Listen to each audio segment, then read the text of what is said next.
नमस्कार, मैं हूं आपके साथ अभिषेक पंडित। देश में सरकार की चर्चा कम, लेकिन यूपी में बीजेपी की बुरी हार की चर्चा सबसे ज्यादा है और अब कहा जा रहा है कि योगी की विदाई तय है। ऐसे में दिल्ली पहुंचे योगी के चेहरे पर हार का गम साफ दिखा। इसके साथ ही साथ दिल्ली से लखनऊ पहुंचे योगी ने ताबड़तोड़ बैठक भी की, लेकिन दोनों डिप्टी सीएम बैठक में नहीं पहुंचे।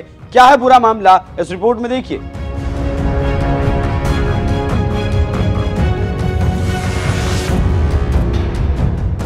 लोकसभा का चुनाव खत्म हो चुका है और बीजेपी अपने गठबंधन के साथ सरकार बना रही है, लेकिन जो हार के बाद तूफान आने वाला था उसकी सुगबुगाहट यूपी में अब दिखने लगी, क्योंकि बीजेपी बिना सहयोगियों के सरकार चला लेने के लिए आश्वस्त थी। लेकिन बीजेपी को यूपी ने जोर का झटका धीरे से दे दिया। अब योगी को लेकर तरह तरह की अफवाहें आने लगी हैं और हार का गम योगी के चेहरे पर भी दिखने लगा है। दिल्ली से लौटे योगी ने धड़ाधड़ बैठकों का दौर शुरू कर दिया और इन्हीं बैठकों में हटाने के लक्षण उन्हें दिखने लगे। जी हां, उत्तर प्रदेश में करारी हार के बाद योगी आदित्यनाथ ने ताबड़तोड़ बैठकें कर रहे हैं और सभी प्रोजेक्टों की समीक्षा भी कर रहे हैं। इसके बाद उन्होंने शनिवार को यूपी कैबिनेट की बैठक बुलाई, लेकिन इस बैठक में दोनों डिप्टी सीएम केशव प्रसाद मौर्य और ब्रजेश पाठक नदारद रहे। बस इसी बात से हड़कंप मचा है और दिल्ली से लेकर लखनऊ तक हलचल है और कहा जा रहा है कि योगी आदित्यनाथ कुछ ही दिनों के मेहमान हैं। दोनों डिप्टी सीएम ने बैठक में भाग लेने पर कोई प्रतिक्रिया नहीं दी, लेकिन कहा जा रहा है कि दोनों लखनऊ शहर से बाहर हैं, इसीलिए कैबिनेट मीटिंग में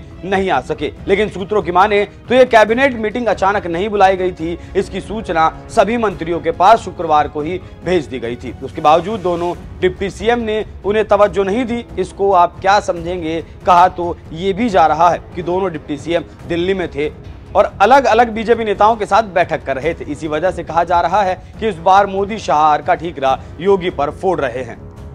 अब जानते हैं कि यूपी को लेकर मोदी शाह काफी आश्वस्त थे और सोच रहे थे कि गठबंधन की जरूरत नहीं पड़ेगी और अकेले यूपी से ही पीएम बन जाएंगे। लेकिन अब रिजल्ट आया तो बीजेपी दूसरे नंबर की पार्टी बन गई और पहले नंबर पर समाजवादी पार्टी ने कब्जा कर लिया। यूपी में 80 लोकसभा सीटें हैं, जिसमें बीजेपी सिर्फ 33 सीटों पर ही जीत हासिल कर पाई, जबकि 2019 के चुनाव में उसकी संख्या 64 थी।